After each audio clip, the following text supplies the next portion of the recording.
ചെടികൾ നിറയെ പൂവിടാൻ ഒരു ചെറിയ സൂത്രം പറയട്ടെ.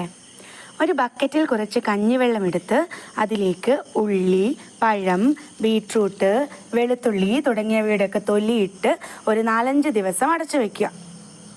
അതിനുശേഷം നന്നായിട്ട് ഇളക്കി ഇതുപോലെ അരിച്ചെടുക്കുക.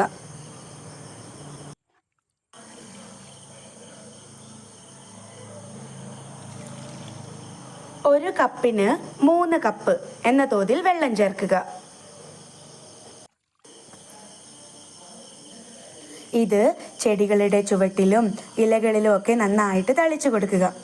വളരെ കുറച്ച് ദിവസം കൊണ്ട് തന്നെ നമുക്ക് ചെടികൾക്കുണ്ടാവുന്ന മാറ്റം നിരീക്ഷിക്കാൻ സാധിക്കും. പൂമ്പാറ്റകൾ ശുദ്ധമായ പൂന്തേൻ നുകർന്ന് പാറിപ്പറന്നുല്ലസിക്കട്ടെ. നമ്മുടെ കണ്ണും മനവും നിറയ്ക്കുന്ന മനോഹരമായ കാഴ്ച.